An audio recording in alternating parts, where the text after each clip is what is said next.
Então, pessoal, eu prometi fazer para vocês aí a prova avaliação 3 de MA11. Então vamos lá. A questão 1 da prova pede para a gente provar que se f de x em y é sobrejetiva, então existe uma g de y em x, tal que essa g é a inversa direita de f.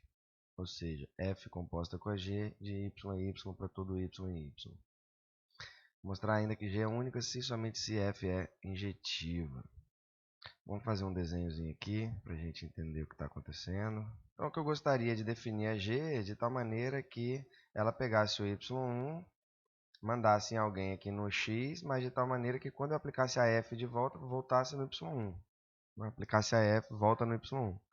Então, eu tenho que mandar essa y1 aonde? Eu posso mandar ele aqui no x2, que quando eu aplicar f nele, volta para o y1.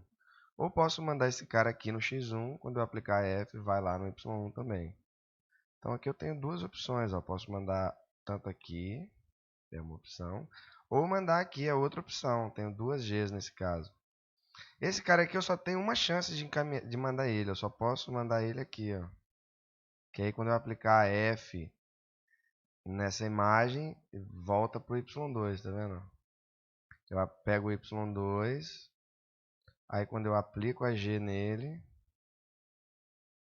isso aqui vai dar o x2 não, x3. Quando eu aplicar F nesse negócio aqui, aplicar F, isso aqui vai ser quem? Vai ser o próprio y2, tá vendo? F composta com a g de y2 é o próprio y2. A mesma coisa com o y1. Eu tenho aqui que o g de y1 é o x1. Poderia ser o x2 também nesse caso, né? Por isso que eu teria duas funções g. E aí quando eu aplicar F nesse negócio aqui, aplicar F aqui, isso aqui vai ser o quê? Vai ser de novo o y1. Então, f de g de y1 dá y1, f de g de y2, y2, essa coisa aqui é satisfeita para todo y em y. Só para vocês perceberem como é que é a construção do negócio. Certo? Então, essa é a ideia. Então, baseado nessa ideia, vamos escrever aí a solução.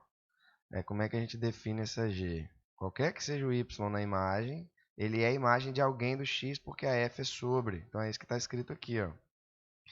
Bom, então como é que a gente define a g desse y? G desse y como sendo quem? Como sendo um desses x aqui. Então, definida assim, qual é a conclusão? F de g de y vai ser igual a f de x, e que é o próprio y. Então, a g fica bem definida assim, né? O que a gente precisa é mostrar que a g é única se e somente se f é injetiva. Bom, mas olha para cá. A ideia já está aqui, ó. Se a f não for injetiva, ou seja, se eu tiver dois elementos do x indo no único do y, eu posso escolher na pré-imagem aqui para g, posso escolher qualquer um dos dois. Ó. Eu posso escolher mandar o y1 tanto no x1 quanto no x2. E aí essa g são duas g diferentes. Se eu mandar o y1 no x1 é uma g, se eu mandar y1 no x2 é outra g. Então, isso só vai ser único quando? Quando eu não tenho escolha. Né? Só tem um elemento do x que vai no y, pela f. Né? A f é sobrejetiva e injetiva. Aí a minha escolha é única. Né? Eu não tenho outra escolha. Então, para o y2 aqui eu não tenho outra escolha. Eu tenho que mandar ela no x3. Mas para o y1 eu tenho duas escolhas. Eu posso mandar aqui no x1 ou no x2. E aí como é que escreve isso? Bom, suponha que tenha 2, né? 2, x1, x2, tal que vai no mesmo, a imagem do f de x1 é igual ao f de x2. E aí então você define duas funções, a g1, que pega essa imagem, né? O y que é a imagem de 2, e leva no x1, e o outro leva no x2.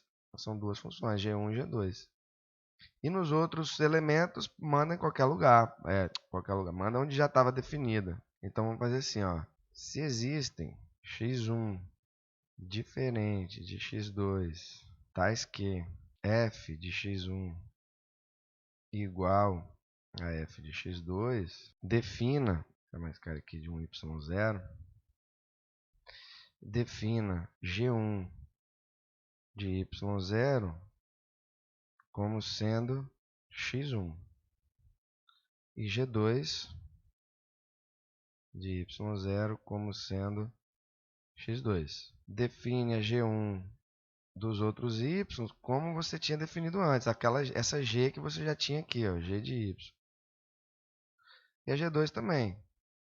Nos outros y, né? Isso aqui para todo y que está no y menos esse y0. Tirei só esse elemento. Mas nesse elemento a G1 tem uma imagem, a G2 tem outra imagem. E as duas funções têm a propriedade de, quando eu aplicar f no G1 de y, cy, f no G2 de y, cy, para todo y de y, pela construção da G1 e da G2. Então, se a f não for injetiva, se a f não for injetiva, a g não é única. Tá certo? E se a f for injetiva, aí você supõe que tem duas e conclui que elas são iguais. Essa prova tem lá no nosso livro, eu não vou repetir, né? Quando a f for bijetiva, só tem uma inversa à direita e à esquerda. Eu não vou repetir essa prova aqui, mas a volta é essa. Se a f não for injetiva, a g não é única. Né? Na verdade, seria a ida dessa prova aqui. A volta tem no livro, eu não vou fazer. Ok? Bom, então é isso, pessoal. Essa é a questão número 1 aí da nossa AV3. E vamos partir para número 2. Então, pessoal, esse é o exercício 2, né, da prova. A gente já fez basicamente esse exercício, analisou o sinal dessa função e dessa em outras ocasiões. Basicamente, a novidade é o sinal dessa função. Bom, vamos fazer no GeoGebra a parte que está embaixo. Essa parte vai refletir para cima, né? E aí depois eu vou subtrair 1. O que vai acontecer? Ela deslocou 1 para baixo. Então já fizemos aqui a função de cima, né, do denominador, que é módulo de x mais 1 menos 1. Vou esconder ela um pouquinho aqui. Bom, agora vamos fazer a função. Então está lá o gráfico da função. Esse é o gráfico da função y igual a x ao quadrado menos 3 módulo de x mais 2. A gente também já está acostumado com ela, certo? Vou esconder ela um pouquinho aqui também. E agora vamos ver o gráfico da função. Então, o seno de x, a gente já sabe como é que é, né? A senoide. Quando você multiplica o seno de x, troca o x por πx, o que acontece é que a função dá uma comprimida no eixo x. E aí, então, você desloca meio para baixo, né? Então, esse aqui é o gráfico da função seno de πx menos meio. Está em azul. Então, vou colocar os três juntos agora para a gente analisar os sinais. Então, pessoal, eu refiz aqui o gráfico, né, da função. Aqui é o seno de πx menos meio, em azul. Aqui é x ao quadrado menos 3 módulo de x mais 2. E aqui é módulo de x mais 1, tudo menos 1. E aí nós vamos estudar onde que essas funções, essa dividido pelo produto dessas duas, né? A verde dividido pelo produto da vermelha com a azul é menor ou igual a zero. Bom, aí para definir esses pontos de interseção aqui, o que a gente fez foi resolver essa equação, né? Porque a função é seno de x menos meio, é onde seno de x menos meio é igual a zero. Seno de πx, quer dizer, né? πx menos meio é igual a zero. Isso é onde o seno de πx é meio. Mas o seno de πx é igual a meio, é o mesmo que dizer que é π sobre 6 mais 2kπ ou 5π sobre 6 mais 2kπ. Dizer isso é dizer que o x é 1 sobre 6 mais 2k, k inteiro, 5 sobre 6 mais 2k, k inteiro. Bom, aí eu coloquei aqui alguns pontos para a gente entender. Olha, quando o k for 0, esse x aqui é 1/6. Quando o k for 0, esse cara aqui é o 5/6. Aí quando o k for 1, aqui você vai ter 1/6 mais 2, que é 13/6. E aqui vai ter 5/6 mais 2, que é 17/6. E aí, quando o k for 2, aí vai ser 1/6 mais 4. E aqui 5/6 mais 4. Aqui, quando o k for menos 1, esse cara aqui é os 5/6 menos 2. Esse cara aqui, ó, é 1/6 menos 2. Né? Então, vamos pensar no primeiro pedaço aqui, ó. A solução no pedaço de menos infinito até menos 2, quem vai ser? Então, nesse intervalo aqui, como seria? Vou chamar aqui de S3. Seria o intervalo aberto de menos 5/6 menos 4 dá 24, 19, menos 19/6 até o menos 2. Na verdade, você pode colocar até o intervalo, até o menos 11/6 menos o conjunto que tem o menos 2, porque o menos 2 não está na solução, né? Porque apesar da função de cima, que é a verdinha, ser 0, essa função é 0 também, então você vai ter 0 no denominador, por isso não pode. Bom, a outra solução, o outro intervalo que a solução seria esse aqui, que seria menos 7/6, seria menos 7/6 até menos 1, aberto. E aqui eu vou colocar logo união com esse pedacinho aqui, ó, que está na mesma crista ali, vai ser de 0. Só que aqui no 0 é fechado, por que é fechado no 0? Porque a função de cima é 0 no 0 e pode ser menor ou igual a 0. Então, fechado no 0 até 1/6, aberto. O 4 seria quem? Perdão, o 5 seria quem? Seria esse pedacinho aqui. Opa, esse pedacinho aqui. 5/6 até 1.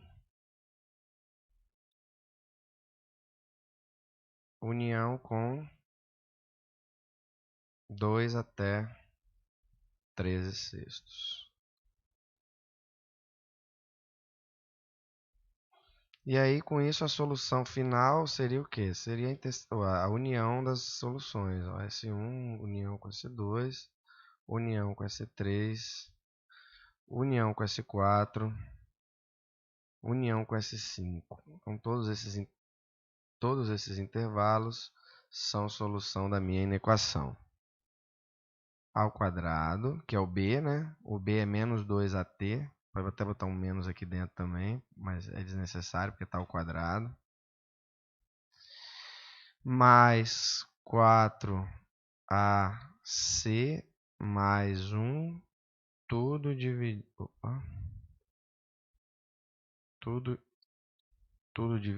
por 4a. Bom, isso aqui se escreve assim, ó. T. Isso aqui vai ficar menos 4at ao quadrado sobre 4a. Então, vou simplificar o 4 daqui com esse 4a ao quadrado com a. Vai ficar assim, ó, menos at ao quadrado mais c mais 1 sobre 4a.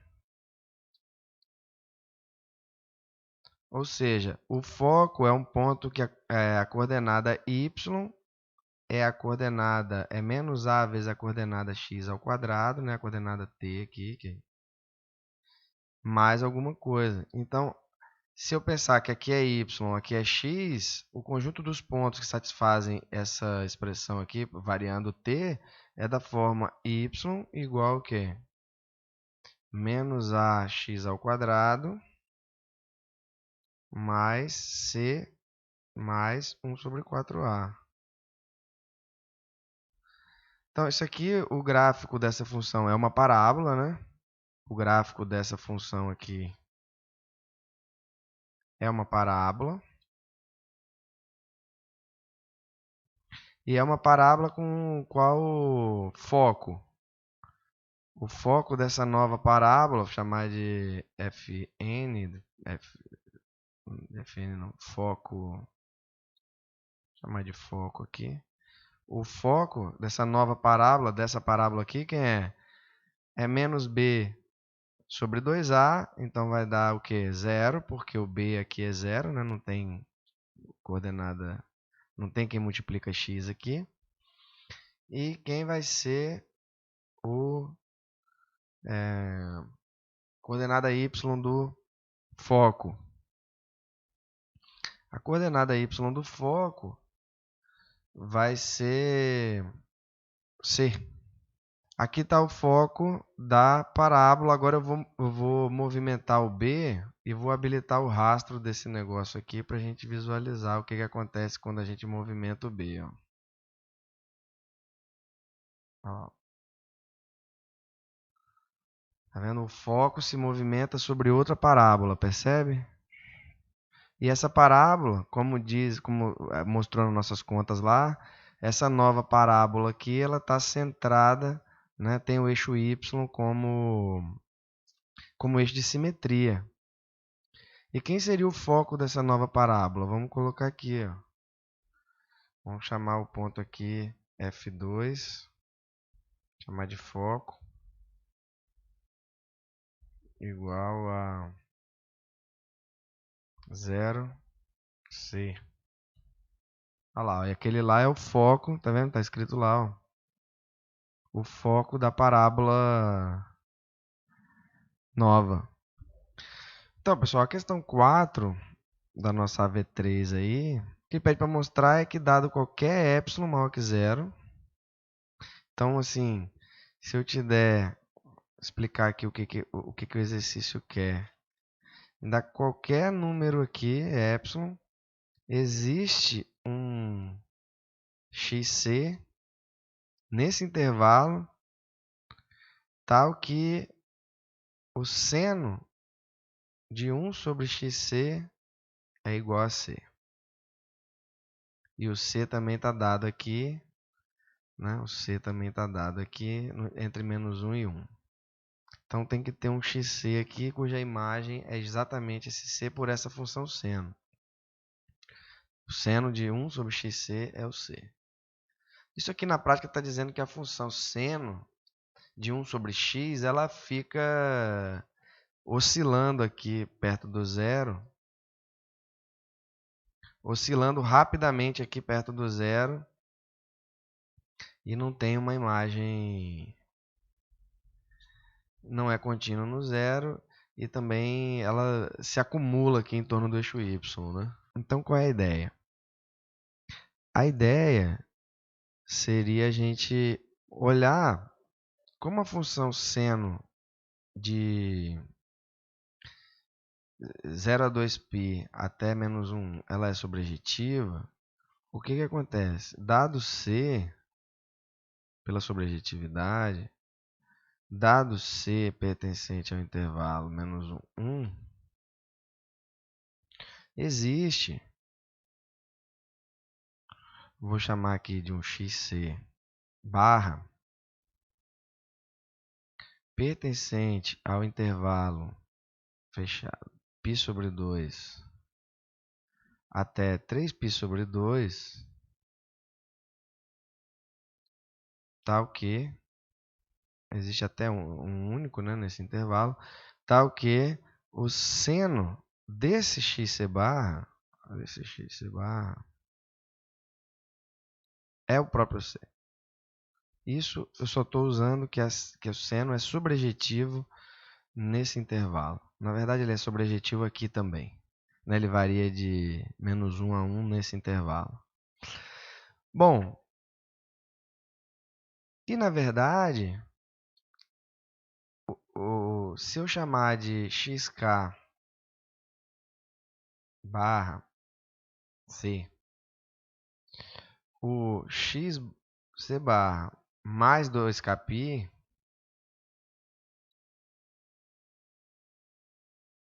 k pertencente aos naturais, aqui poderia ser inteiros, mas pertencente aos naturais, o seno desses caras, todos, para todo k, o seno continua sendo C, sim ou não? Por que isso é verdade? Porque o seno ele é periódico de período π. Né? Então, o seno de xc barra mais 2kπ é o seno de xc barra, que é C. Então, o que acontece? O que acontece é que esses caras aqui, ó, xck, eles ficam grandes, tão grandes quanto eu queira, com o k, quando o k vai para infinito, né? Quando o k é grande. Então, eu posso tornar isso aqui maior do que qualquer número. Então, eu posso escolher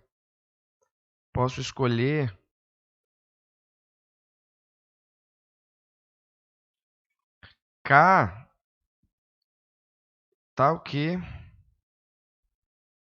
vou chamar aqui de um k0, tal que 1 sobre xkc, isso aqui seja menor do que epsilon. Quer dizer, isso é equivalente a dizer que eu posso fazer o x barra kc maior que 1 sobre epsilon. E eu posso fazer isso porque o k aqui está ilimitado, né? Você me dá uma barreira, eu pego um k suficientemente grande aqui, ultrapassa essa barreira, esses números dessa forma. Pronto, agora eu posso simplesmente calcular o seno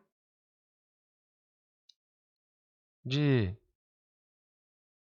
1 sobre esse número aqui, que é menor do que epsilon. Esse cara aqui é o meu xc. Ó.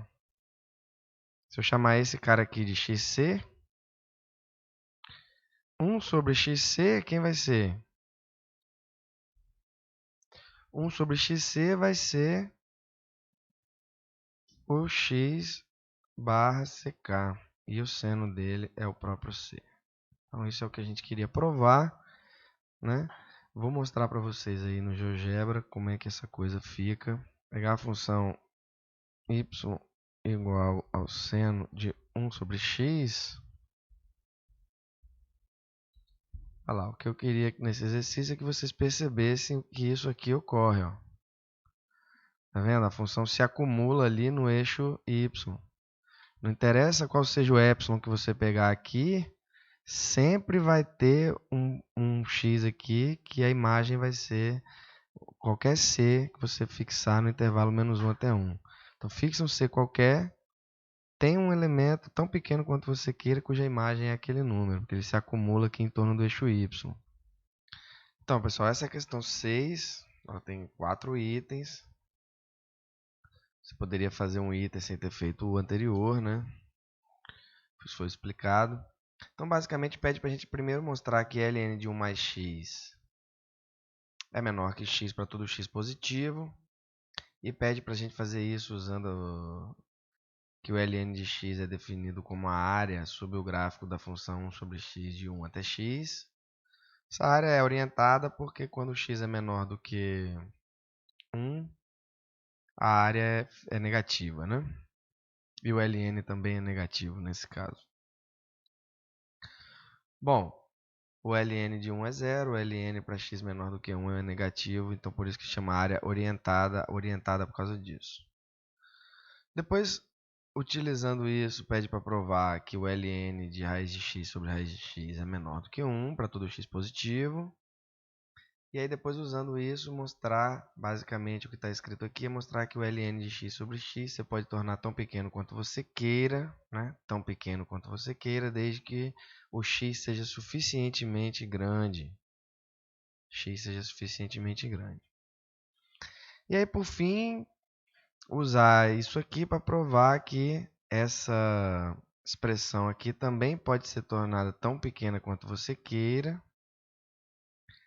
desde que o n seja suficientemente grande. Veja que isso não é óbvio, né? Porque essa soma aqui, quando n cresce, essa soma também cresce, vai para o infinito. Nós vamos mostrar isso. E o n aqui, quando n cresce, essa parcela vai para zero, essa vai para infinito. Então o produto, a princípio, poderia ir para qualquer lugar, mas quer mostrar que vai para zero. E tem uma sugestão que é mostrar que essa soma aqui, na verdade, é menor que 1 mais ln. Então, quando você dividir tudo por n, isso aqui vai ficar dividido por n. Como ln de n vai para zero, 1 sobre n vai para zero, aí tudo vai para zero. Essa seria a ideia aí. Bom, então vamos lá. Vamos fazer o item 1, o item A, na verdade, né? Mostrar que ln de 1 mais x é menor do que x. Depois utilizar isso para mostrar o B. Depois utilizar isso para mostrar o C. E aí, utilizando o C mais a sugestão, a gente vai mostrar o D. Então, vamos lá. Então, aqui a função é y igual a 1 sobre x, né? E essa área em azul aqui é justamente quem? Para cada x positivo, esse ponto aqui é 1 mais x, então essa área aqui é o ln de 1 mais x. Então veja, esse tamanho todo aqui, essa distância aqui, quem é essa distância? Essa distância aqui é justamente a distância de 1 mais x até 1, que é x, né? Esse tamanho aqui, ó, esse tamanho aqui é x. Então, essa área desse retângulozão aqui, quem é essa área desse retângulozão aqui, ó? Essa área aqui em preto, essa área aqui toda, quem é? Essa área aqui vai ser x vezes a altura, que é 1, que isso aqui é 1, né? Esse tamanho aqui, ó, é 1. Que aqui é 1 sobre x, se botar 1 aqui, dá 1 ali. Bom, então essa área toda aqui é x. E essa área certamente é maior, né, do que essa área rachurada em azul ali. Isso aqui é certamente maior que o ln de 1 mais x. Então, esse aí é o item A, para você justificar. E isso vale para todo x maior do que zero. Então, o item A é apenas isso, né? Olhar para esse gráfico, saber que o ln é a área de 1 até 1 mais x.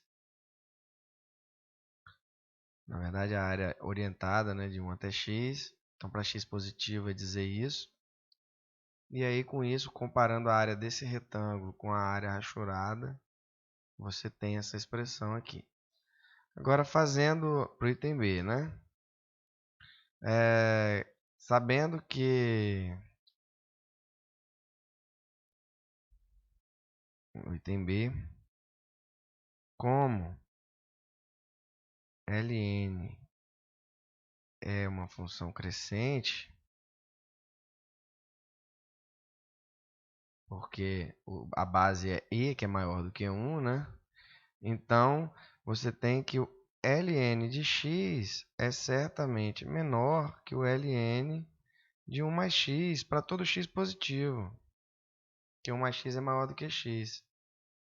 E isso aqui, como a gente viu, é menor do que x, né? Então, isso aqui implica que o ln de x mais o item A, né, é menor do que x para todo x maior que zero, né? Porque esse cara aqui é menor do que x pelo item A. Então, trocando x por raiz de x, você tem que o ln de x, de raiz de x, é menor que o raiz de x para todo x maior do que zero. Bom, para o item C, o que acontece? Isso aqui me diz o seguinte, olha, que o ln de x elevado a meio, que é o raiz de x, isso aqui é igual a meio vezes o ln de x, e isso aqui é menor do que o raiz de x. Isso aqui implica o seguinte, olha, que o ln de x sobre x, dividir por x aqui, dividir por x aqui, isso aqui vai ser estritamente menor do que 2 vezes raiz de x sobre x. Mas isso aqui, perdão, sobre x. Mas isso aqui é 2 sobre raiz de x. Então, se eu pegar um x tal que 2 sobre raiz de x seja menor do que epsilon, ou seja, dizer isso é equivalente a dizer que o x é maior do que o epsilon ao quadrado, que o 4 sobre epsilon ao quadrado. Se eu tomar x maior do que 4 sobre epsilon ao quadrado, então, se x for maior que epsilon, que 4 sobre epsilon ao quadrado, ln de x sobre x vai ser menor do que epsilon. Por quê? Porque esse número aqui vai ser menor do que epsilon e esse é menor do que esse para esses valores de x. Então, esse cara aqui seria o meu azão, ó. Só tomar o A como sendo esse cara aqui, ó. Sim, se esse cara for o A, x maior do que A implica em ln de x sobre x menor do que epsilon. Ok? Bom, então esse é o item A, B e C. Vamos fazer agora o item D. O item D é o seguinte, olha. Veja que essa áreazinha aqui, ó,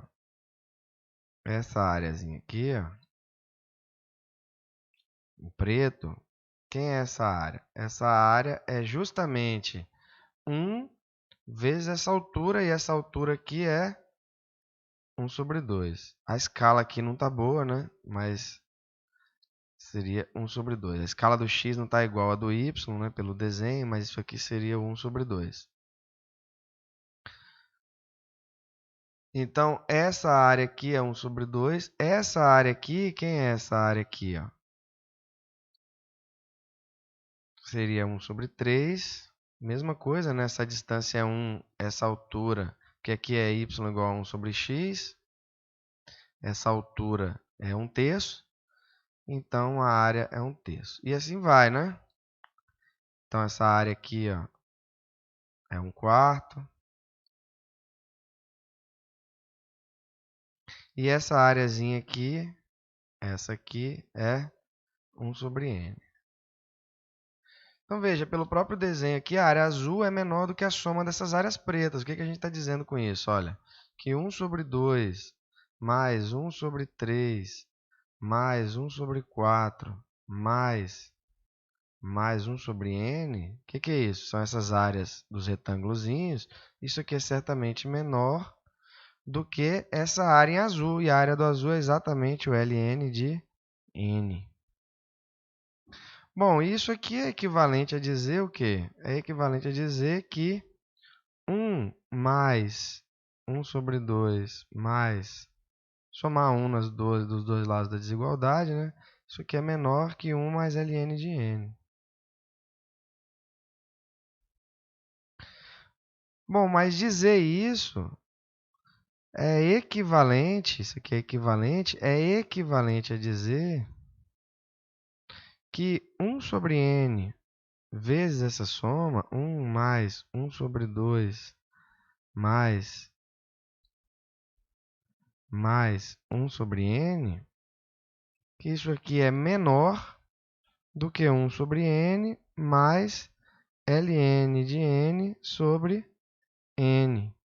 A gente já viu que pode fazer isso aqui tão pequeno quanto a gente queira, basta fazer o n suficientemente grande, e consegue fazer isso aqui tão pequeno quanto a gente queira, basta fazer o n suficientemente grande. Dado epsilon maior que zero, existe um A maior que zero, tal que se n for maior do que o A, ln de n sobre n é menor do que epsilon sobre 2. Por que sobre 2? Porque eu vou somar esse aqui com esse, né? E se o n for maior do que 1 sobre 2 epsilon, não, perdão, que 2 sobre epsilon, então a gente tem também que 1 sobre n é menor do que epsilon sobre 2. Bom, logo que se a gente tomar um n maior do que o maior desses dois, o maior do que o a e maior do que 2 sobre epsilon, isso aqui fica menor do que epsilon sobre 2, mais epsilon sobre 2, que é igual a epsilon. Então, basta a gente tomar o n suficientemente grande, né, maior do que esse a, maior do que esse epsilon, 2 sobre epsilon, essa soma fica menor do que epsilon, que é o que a gente queria. Então, para concluir, 1 mais 1 sobre n, mais 1 sobre 2, mais 1 sobre 3, mais 1 sobre n, chamada série harmônica, isso aqui tende, vou usar essa expressão, tende para infinito quando n cresce, quando n tende para infinito. Então, quanto maior o n, maior é essa soma e ela não tem limite.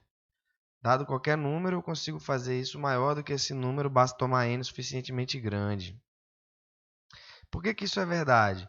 Olha, é só a gente organizar isso aqui da forma correta que a gente vai ver isso. Ó. Isso aqui eu posso ver assim, ó. Isso aqui é 1 mais 1 sobre 2, mais 1 sobre 3 mais 1 sobre 4. Eu vou juntar esses dois aqui. Mais 1 sobre 5 mais até 1 sobre 8. Vou juntar esses aqui, são 4. Mais 1 sobre 9 até 1 sobre 16. Vou juntando aqui as potências de 2. Ó. Mais, aí eu vou colocar aqui, vou fazer assim. Bom, então esse cara aqui é certamente maior que quanto? Maior que 1 mais meio, mais, se eu trocar 1/3 por 1/4, isso aqui fica certamente maior, porque o 1/4 é menor, né? 1/4 é menor que 1/3.